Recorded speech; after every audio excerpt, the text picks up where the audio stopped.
On 9/11, I saw a little poster online that said, I don't miss 9/11, but I miss 9/12, when the police were heroes. In fact, I remember feeling guilty that I wasn't praising the Port Authority cops as much as I was the NYPD and the fire department in New York.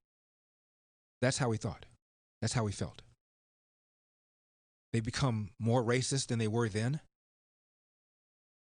How'd that happen?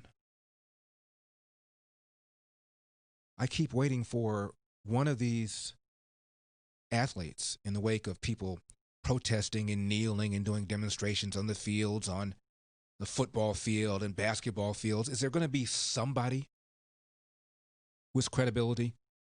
Somebody other than Herschel Walker? Because you can't use him because he's a Trump guy. I've known Trump 37 years, so he's in a whole different category, right? Is there some athlete that is respected by the current athletes, either a current ball player or a former ball player, whether it's Charles Barkley or, I don't know, Kareem Abdul-Jabbar, who writes a column, by the way, for Time Magazine? Yeah, he's got a column, Time Magazine. Gives his thoughts about society, about all sorts of issues. Will one of the guys take the time to examine the data like you examine game film? Look at the studies, and you will find that the police are not killing black people because they're black. It's a lie. It's a lie. And now we have no idea what the motive of this shooter is. My suspicion, though, is that very likely he's one of those persons ginned up by this phony narrative, as was the case when those two officers were killed execution style in New York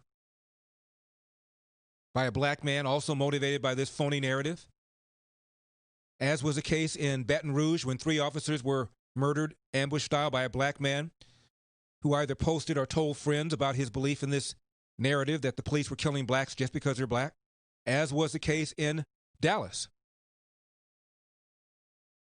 By the way, these all took place in the latter half of Obama's second term in Dallas. 5 officers killed, execution style, many more injured by a black man, triggered by his belief that the police were killing blacks just because they're black. Do you feel you have an obligation to find out the facts before you shoot your mouth off? As I've said, people like Doc Rivers, who lives in Malibu, people like LeBron James, who lives in Brentwood, they're not going to have to suffer the consequences of the irresponsible rhetoric that they're putting out there. They're going to have plenty of security, high walls, private security, fences, in the event that the police ever pull back in their neighborhoods, unlikely given the taxes you guys pay and the clout you have. But you're not going to have to deal with the consequences of the so-called Ferguson effect. That's when cops pull back. They don't want to be accused of racism. They don't want to lose their pensions. They don't want to be the next hated white man in America. What's the upside? Why should I be proactive? I'm going to answer calls. I'll do my job, but I'm not going to stick my neck out. I'm not going to try to prevent crime. The more you do that, the more complaints there are, the more interactions you have with civilians, the more opportunities there are for you to be accused of racism. So to hell with it. Crime goes up. Bad guys know it. And what you're doing is causing the young black driver, young black person who's stopped and questioned by the police, to fear them. After all, you're given a steady diet by Barack Obama, Michelle Obama, Joe Biden, Black Lives Matter, the whole bunch of media people that believe this nonsense. So why wouldn't you be alarmed when you get pulled over? Why would you comply? After all, he wishes you ill. This is what you've done. For what? When people marched in the 60s, they were marching because they were deprived of rights. Couldn't vote. Couldn't go to a school no matter how well qualified you are if it was a government school. Had to sit in the back of the bus. Couldn't be served. Basic civil rights were denied.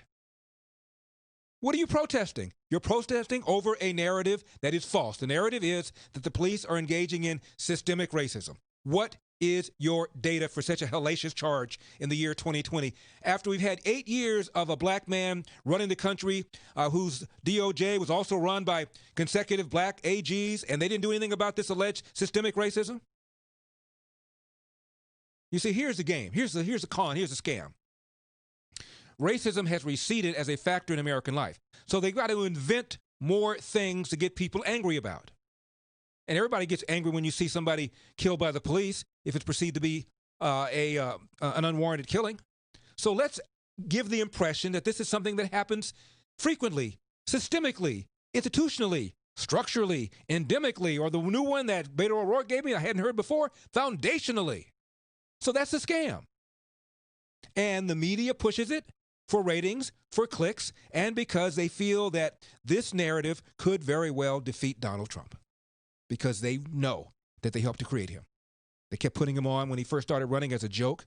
His numbers started going up. He started picking off his Republican rivals. Oh, my goodness, we've created Frankenstein.